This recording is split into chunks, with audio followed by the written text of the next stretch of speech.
Hello दोस्तों। मैंने recently एक स्पैनिश थ्रिलर मूवी देखी जिसका नाम था द प्लेटफॉर्म। बहुत ही शानदार मूवी है। माइंड बॉगलिंग मूवी है। मतलब ये मूवी ना आपको सोचने पर मजबूर कर देती है। आप इसको आज के सोशल स्ट्रक्चर सोसाइटी से भी कंपेयर कर सकते हो। मेरा नाम है अंकित और ये मेरा चैनल है ज्ञानी बोर्ड। स्पॉयलर्स हो सकते हैं तो पहले ही डिस्क्लेमर दे देता हूँ। पहले मूवी देख लें फिर ये वाला वीडियो आगे देखें। तो आइए शुरू करते हैं। स्टार्ट करते हैं फ्लोर ज़ीरो से, जो कि टॉप फ्लोर होता है 333 फ्लोर वाली बिल्डिंग का, जिसको मूवी में होल भी बोलते हैं। होल। यहाँ पर बनता है शानदार लग्जरी खाना 5 स्टार होटल्स के मास्टर शेफ्स द्वारा। ये खाना बनता है एग्जैक्टली 666 लोगों के लिए, 666 लोगों के लिए। मतलब हर फ्लोर पर 2 लोग हैं, तो उस तरह से हुए 666 लोग। अब अगर आपको पता हो तो 666 को डेविल नंबर भी बोला जाता है। मतलब कुछ ना कुछ डेविलिश हो रहा है उस प्लेटफॉर्म में, इससे ये तात्पर्य निकलता है। होल में 333 फ्लोर्स हैं, ये मूवी के एंड में पता चलता है। आइए बात करते हैं गोरेंग के बारे में। गोरेंग जो फिल्म का मेन प्रोटैगनिस्ट होता है, फ्लोर 48 पर उठता है। अब मूवी में होता क्या है कि फ्लोर ज़ीरो पे एक बड़े से स्लैब पे खाना सर्व होता है। इसमें सबकी फेवरेट डिश रखी जाती है। एंट्री के टाइम पे सेलमेट से पूछा जाता है कि आपकी फेवरेट डिश क्या है। जब गोरेंग अंदर आ रहा था तो उससे भी पूछा गया था। उसी स्लैब को प्लेटफॉर्म माना गया है मूवी में। अब ये स्लैब ऊपर से नीचे आता है और हर फ्लोर पे कुछ टाइम के लिए रुकता है।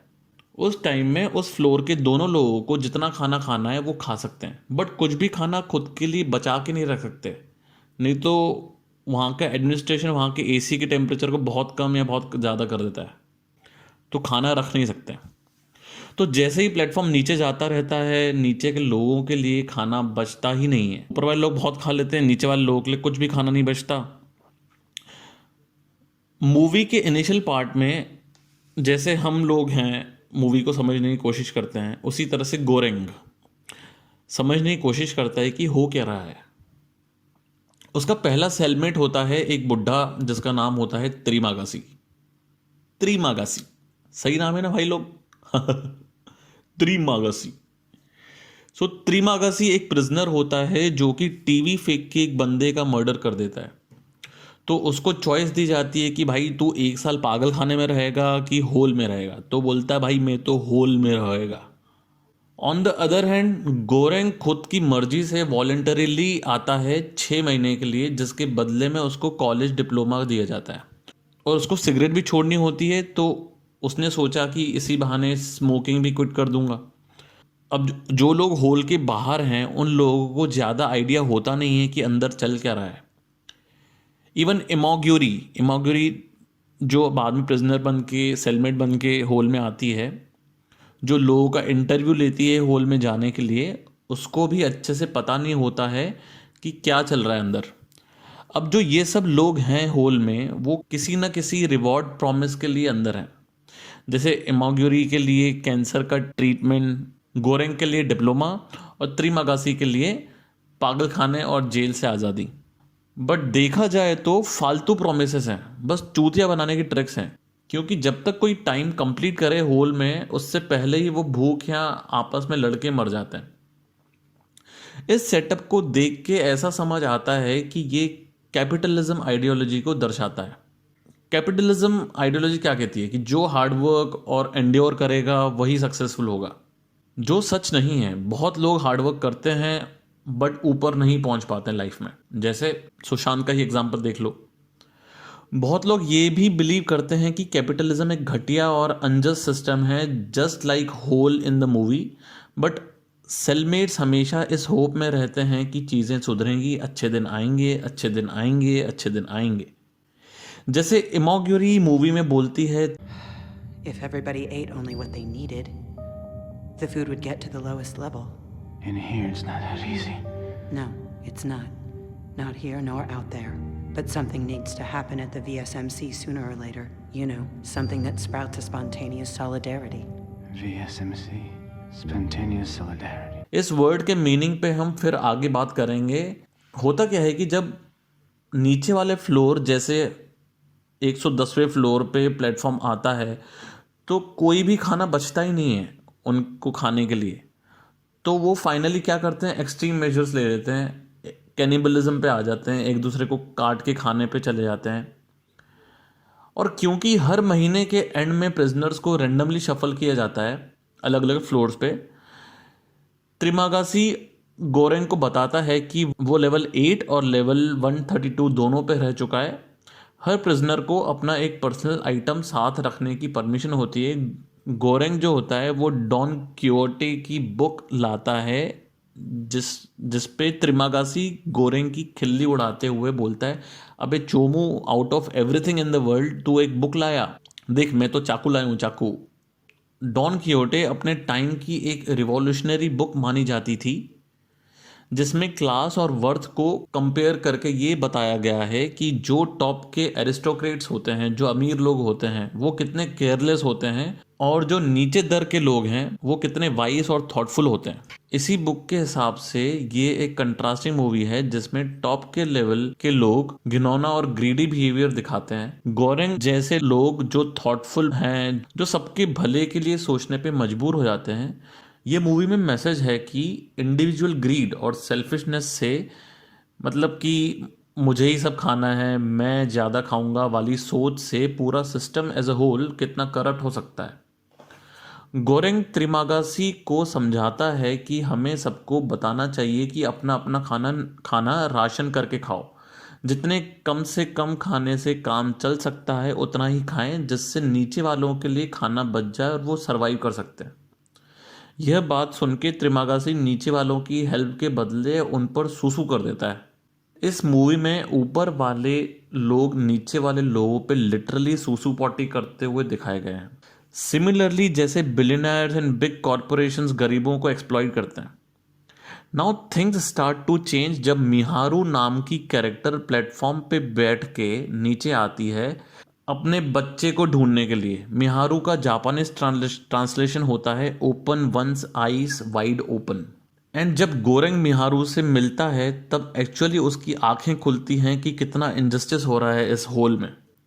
1 महीना हो जाता है और गोरेंग जब एक नए फ्लोर पे उठता है तो वो बंधा हुआ रहता है। वो नया फ्लोर होता है लेवल 171, मतलब उस लेवल तक कोई भी खाना नहीं बचा रहता। ये बात त्रिमागासी को पता थी तो वो जल्दी उठ के गोरेंग को बांध देता है ताकि उसको भूख लगे तो वो गोरेंग का मांस काट के खा सके और जिंदा रह सके। त्रिमागासी उसको समझाता है कि मैं कुछ गलत नहीं कर रहा, ये ऊपर वालों की वजह से हो रहा है, मुझे सरवाइव करने के लिए करना पड़ रहा है। और जैसे ही त्रिमागासी गोरेंग के मांस का पहला पीस काटता है तभी मिहारू उसको आके बचा लेती है।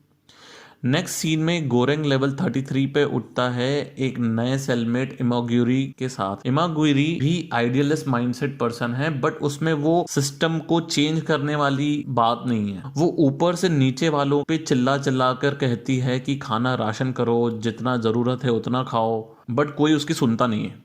अब क्योंकि इमागुरी सिस्टम की एडमिनिस्ट्रेशन में थी, उसको सिस्टम की कुछ चीज़ें पता थी, जैसे कोई भी 16 साल से नीचे की उम्र का इंसान होल में अलाउड ही नहीं है। उसको लगता है कि यह सिस्टम इसलिए बनाया गया है ताकि इससे टेस्ट किया जा सके कि एक चेंज रिवॉल्यूशन लाने के लिए लोग क्या क्या कर सकते हैं। चेंज जो spontaneous sense of solidarity prove करेगा। गोरेंग इस पे जवाब देता है कि कोई चेंज स्पॉन्टेनियस नहीं होता। एक और मंथ निकल जाता है और गोरेंग अब उठता है लेवल 202 पर और देखता है कि इमागुरी सुसाइड कर लेती है अपने आप को 202 लेवल पे देख के।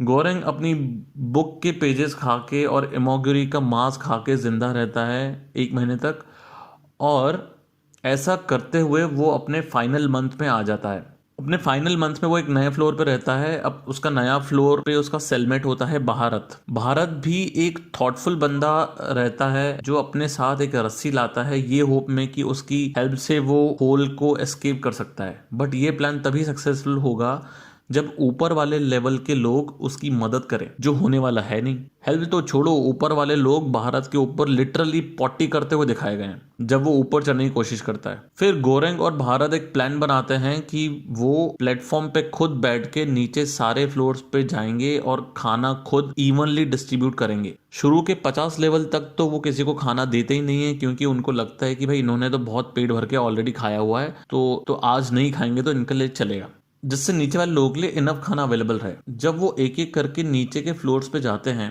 तब एक फ्लोर पर एक सज्जन बुजुर्ग मिलता है उनको, जो इन दोनों को कहता है कि एक फाइनल परमानेंट चेंज लाने के लिए एक ही तरीका है, और वो है एक सिंबल या एक मैसेज जो ऊपर वाले मास्टर शेफ लोगों तक पहुंच जाए जब प्लेटफॉर्म ऊपर जाता है। तो वो क्या मैसेज होगा? वो मैसेज था कि एक डिश जैसी आई थी ऊपर से वैसी की वैसी वापस ऊपर चली जाएगी, अनटच्ड, कोई जिसको नहीं खाएगा। तो यह एक मैसेज हो सकता है, ये मूवी में उन्होंने फिगर आउट किया। बट आगे उनको इससे भी एक अच्छा मैसेज का आइडिया मिलता है। जब वो नीचे वाले फ्लोर पर पहुंचते हैं, गोरेंग देखता है कि मिहारू की किसी से लड़ाई हो रही है। गोरेंग मिहारू को बचाता है उसी तरह जैसे मिहारू ने गोरेंग को बचाया था, बट पूरी कोशिश के बाद भी मिहारू का निधन हो जाता है, निपट जाती है बेचारी मिहारू। फिर गोरेंग को छुपी हुई एक बच्ची मिलती है जिसको मिहारू भी शुरू में ढूंढने की कोशिश में थी, बट इमोगुरी ने तो बोला था कि मिहारू तो कोई बच्चा नहीं लाई थी जब उसकी होल में एंट्री हुई थी, और तो और 16 साल से नीचे का कोई भी बच्चा अलाउड ही नहीं है, तो फिर वो बच्ची अंदर कैसे आई? तो इसके दो मतलब हो सकते हैं कि या तो वो बच्चा ही एक परमानेंट चेंज लाने का सिंबल है जो एडमिनिस्ट्रेशन ने खुद रखा है। दूसरा ऑप्शन ये कि ये सब रियल है, बच्चा अंदर है और होल में पता नहीं क्या ही फक्ड अप शिट चल रही है जिसका एडमिनिस्ट्रेशन को भी कोई आइडिया नहीं है। सिर्फ यही दो ऑप्शन हो सकते हैं।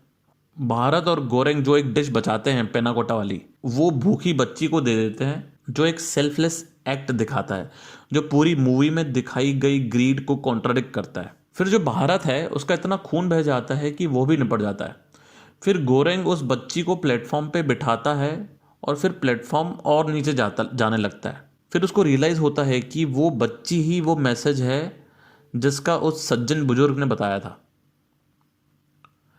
आखिरी में वो डॉन कियोटे की बुक से एक कोट पढ़ता है, the owner of the wealth is not made happy by owning it but by spending it and spending it well. यहाँ स्पेंडिंग इट वेल का मतलब है कि वेल्थ दूसरों के भले के लिए स्पेंड करो। गोरेंग बच्ची को प्लेटफॉर्म पे रखता है और प्लेटफॉर्म झन्नाक से ऊपर चला जाता है लेवल 0 तक। अब एंड में हमको यह नहीं दिखता है कि गोरेंग का हुआ क्या, बट हम ये अज्यूम कर सकते हैं कि वो मर जाता है आखिरी में, क्योंकि डॉन कियोटे की बुक में भी एंड में डॉन कियोटे मर जाता है। बच्ची ही एक मैसेज है, एक स्पार्क है जिसके थ्रू एडमिनिस्ट्रेशन को रियलाइज होगा कि चेंज लाना ज़रूरी है। प्लेटफॉर्म सिर्फ एक हॉरर और सस्पेंस मूवी नहीं है, बल्कि यह एक एनालॉजी है कि हम सब एज अ सोसाइटी कैसे फंक्शन करते हैं। तो अब आप बताइए, अगर आप होल में होते तो क्या करते, और अपने साथ वो कौन सी एक चीज़ लाते जो अलाउड होती है। Thank you for watching guys. अच्छा लगा तो लाइक करो, सब्सक्राइब करो and hit the bell icon to get notification as soon as I upload my next video. Bye bye.